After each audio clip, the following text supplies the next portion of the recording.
cooking with my auntie and my cousin. And then all the plates, all the chairs, all the couch, everything stopped moving. Then after a few seconds, people were screaming, house was broken.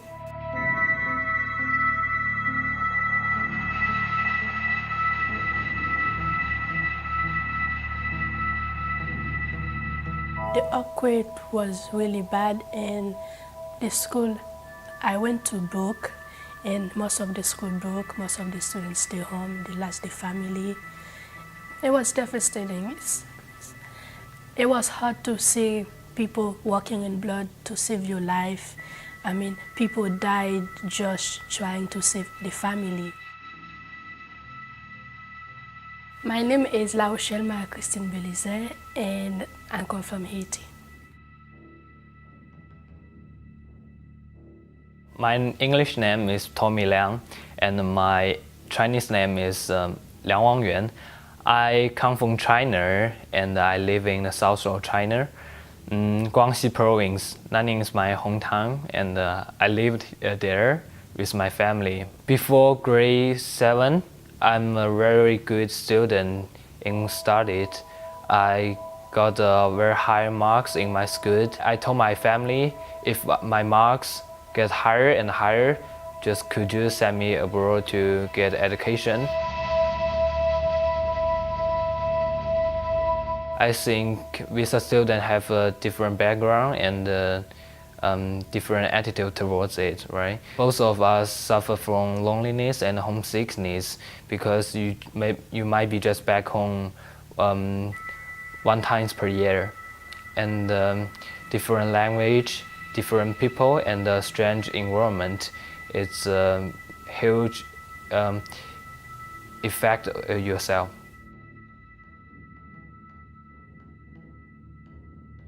My name is Taha Abdul Ali. I come from Iraq, but I came from Syria.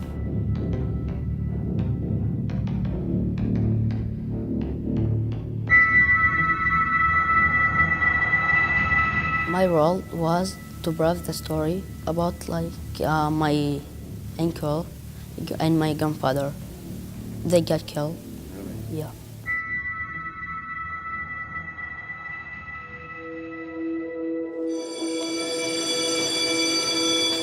I am better than my people's stereotypes.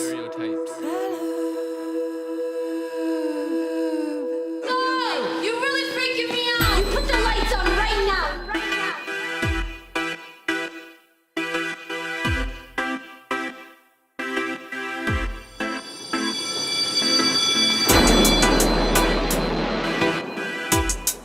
You wanna be better?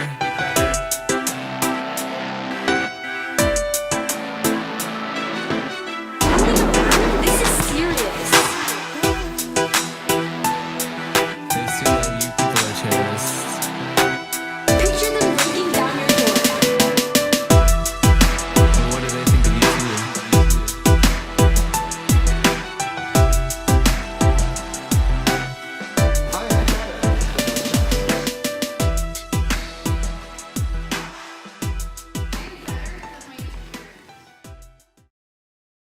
I was in a session with a client, and he was an unaccompanied minor. So he had come from the Middle East and traveled alone as a teenager through another country, and then eventually found his way to Canada. And he was really alone. He had a hard time connecting with other people. He felt like he was a bit different, a bit removed. There were differences about him. And one day he came into the session, and he wasn't very happy. And I said, well, what's happened? What's wrong? And he said, well, yesterday someone spat on me. And it really broke my heart. Young people especially can't go through the trials and tribulations of war in their own country, persecution, and forced migration for various reasons, and go through numbers of countries, and all through loss of identity and loss of culture and loss of of friends and family and everything that's meaningful, and then come here to Canada and have someone spit on them. I'm the clinical manager at Oasis, and that program specializes in trauma and acculturation issues for newcomer youth and their families. One of the most important factors for resilience is social connection. How do we get the Canadian teenager, the average Canadian teenager, to say, hey, there's a newcomer, let's see if we can help them out? So I thought that the best way to accomplish this would be to use theater. Trauma experts around the world recognize theater as a very, very therapeutic modality. She had this idea that would utilize my skill set as both in the writing and directing for theater, and something that would reflect what she does, which is working with the refugee community and the traumas and challenges that occur there in an adjustment to a new community of Hamilton.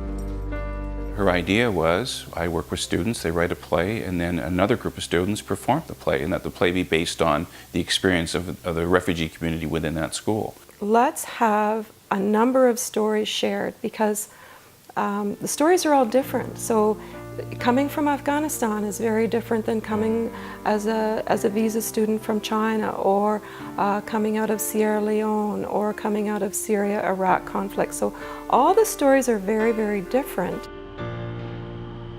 Sir John A. Macdonald was selected for this project because we do have a branch of Thrive, which is the Oasis program, that works as an outside agency within the school, supporting some of our newcomer students who have been through traumas within.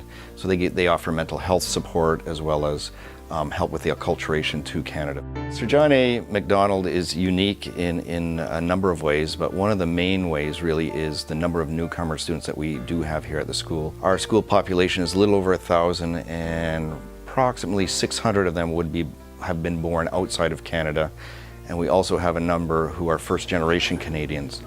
We have students here at the school from 80 different countries and speaking over 50 different languages and dialects. So it's extremely diverse.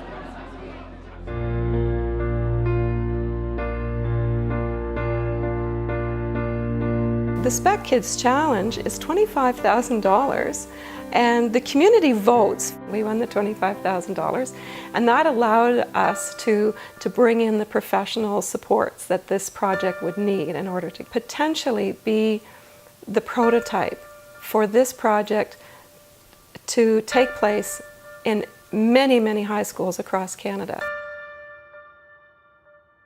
The biggest surprise of this whole project was that Don Pent, the principal at Sir John A. Macdonald, said, we're going to allow you to have this as credit building opportunities for the students. My reaction to this idea was full support. I thought it was a wonderful idea for not only for our students here in the school to be involved in, but also for the message that would come out of such a project. The play would be written in the grade 12 Writer's Craft class. It's a senior level class, college and university level students who usually focus on all sorts of different genres and everything, but the play kind of became the focal point for the entire semester. The ESL teachers at Sir John A. Macdonald School select students that they believed who could share their stories without having any emotional harm come of the sharing of their stories. I'd talked to my kids about the interviews beforehand, about the sort of sensitivity and about the conversational aspect of it, that you're not interrogating these kids with bright lights, you're not peppering them with questions, you're really talking to them, you're learning their story. It got so bad that my whole family and I had to leave our home. They even had a gun against my head, yelling at us to leave. So we did. When I heard their stories, it just sort of made me feel a bit different, because I didn't experience as much of a brutal life as they might have had. Like, I've had those ups and downs, but I never really had much of an experience close to theirs. They were broken down into groups, and they wrote scenes reflecting those storylines, which were based on interviews that they themselves had done among the refugee community at the high school, and choosing a half dozen storylines which would be the shape of the play itself, which is called Better. I would come into class and we would work bits, so we talk about where I saw potential problems, potential challenges. The most challenging aspect, I guess, was like how to write it, because we started from scratch. So we're just like, how do we turn these stories into a play? I made sure that everyone knew what the play on the paper was about, what we had, what they were working towards, and added new elements where gaps were. The cast and crew would come out of a double theatre class run by Mary Hockey, the head of the theatre department at Sir Johnny Macdonald. In this particular class, it was important for the school to have this be an open opportunity from grade 9 right up to 12. Some were Canadian born, some were of immigrant parents, refugee parents. Some had been born in other countries and had emigrated to Canada when they were very young. So we had a real mix of individuals. It was such a huge commitment. They had to be prepared to be able to see it through.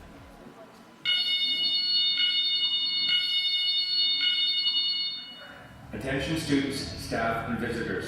We are in lockdown. Go to a safe place immediately without delay. Better concerns a lockdown at a typical Hamilton High School, or typical high school anywhere, but certainly it's a high school not unlike Sir Johnny Macdonald where the project took place. Is there a fire? No, it's a lockdown. I've seen this before. What does that mean? It's what we do when there's a shooting or a bomb scare. I have been in school during a lockdown. It's kind of a scary thing. And imagine coming from a war-torn country and these sirens are going off and the bells are going off and you're being told to take safe shelter in a school. It likely is very, very frightening for newcomers.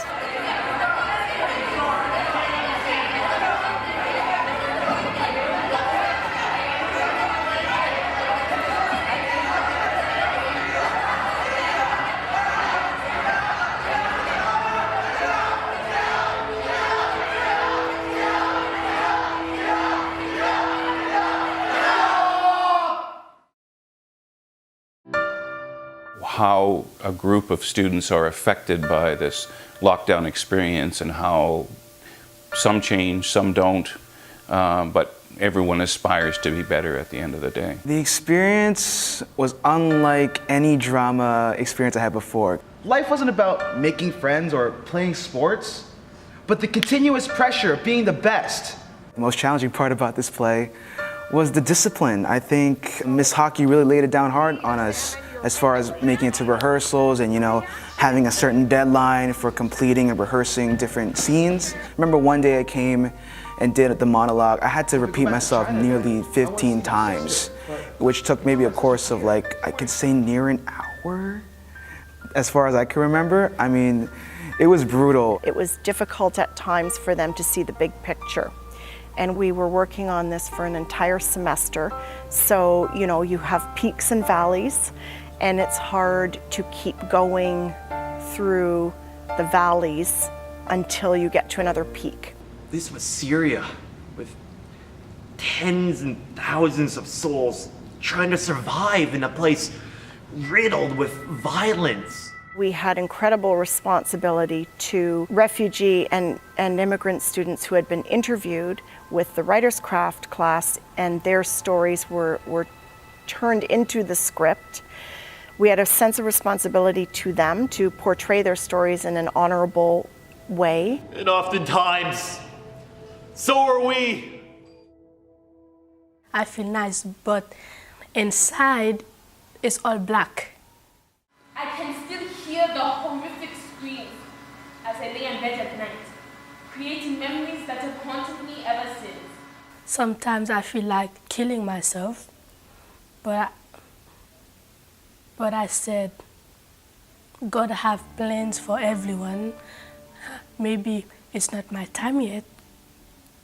I don't know exactly what kept me going. I do not need their shocked faces or their pity. This is my second chance, so I guess I'll make the most of it. This experience was eye-opening. To see that there were people actually within the school that had gone through such traumatic experiences. It just helped me get a better picture of what even people in my community are dealing with. I don't feel better yet. by me telling my story, it's gonna make Canadian kids appreciate what they have. It's kind of hard to tell your story. Yeah, like you remember everything. That's part like when they killed my uncle and my grandfather. I came here, I'm not speaking English. I don't know I don't have any friends. We don't realize how fortunate we are. And when we hear the stories of newcomers, as this play gives us an opportunity to hear, we begin to realize how fortunate we are, but we also develop a more global perspective. It's made me think more about how we are supposed to be welcoming and how maybe we really aren't. That's my life. People constantly stereotype me, whether it's because of my skin color or my disability. I hear it one way or another. Even if you don't know someone's story, you shouldn't write them off because of a stereotype or prejudice, and that they should want to learn about people and support them. What I've learned from this is that, there's more to a person than what people perceive. There's so much more to a person than you can't judge a book by its cover. It was much of an eye-opener for me. What did it teach you? It taught me a lot about myself. It taught me to be grateful for what I have and to be open-minded towards others' stories and how to ask for them. There are people within my local community that have gone through traumatic experiences that we don't even know about. I never had an issue with newcomers coming to the country. If anything, it just kind of proved how I felt about that. To come to a new country and hope for safety, hope for freedom from persecution and racism, hope for equality, and hope for security, that would be the same thing that we would all hope for. And I think if every audience member could see that that's what newcomers hope for. I think it surpassed what we set out to do. I think that was part of the strength of it. The theme of Better was kind of a metaphor for what was already going on. A bunch of kids with little or some theatrical background who really became a community were able to meet this challenge, and the primary thrust of the play is the importance of being better, of continuous improvement on a personal level to the betterment of a community.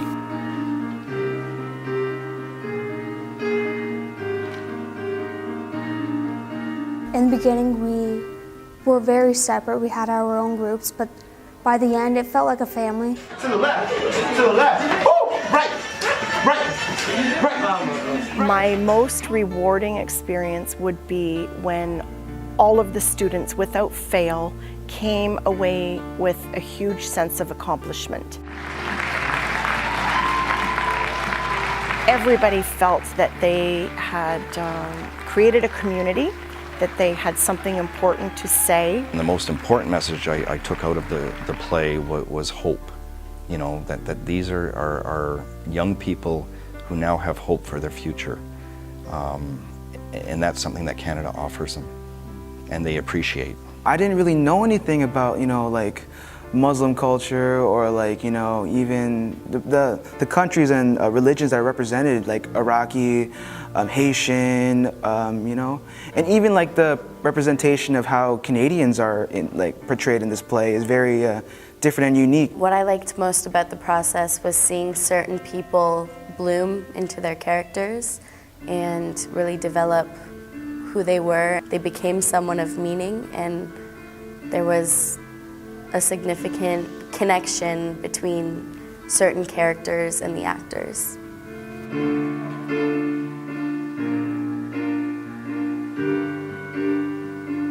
They had weathered the pitfalls that come with any creative endeavor, and that they triumphed. So I was elated, proud.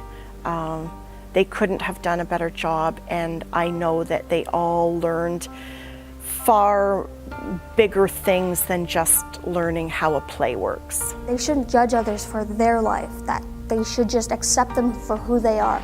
Transgender, problems in their past, doesn't matter. There's no point in judging them because in the end, you're just judging yourself. We're always like judging based on stereotypes and things that we hear, and then like, you know, how do we change that stigma? How do we like, you know, change that conversation? We change the conversation by starting a new one. I'm better than my language barrier. I am better than my people's stereotypes. I'm better than the Chinese dream. I'm better than the racism I experience. I'm better than my disability. I am better than my insecurities. For me, better means being open-minded, listening to each other's stories, truly listening with your heart. What makes you better, Tommy? In my opinion, better means what is the pain? Just after pain, you know, oh, it's a very pain, so you don't touch it. So you will use another way to solve the questions, to solve the difficult stuff, and improve yourself, and get your dream. You should appreciate everything you have in life because it's not everyone who have it.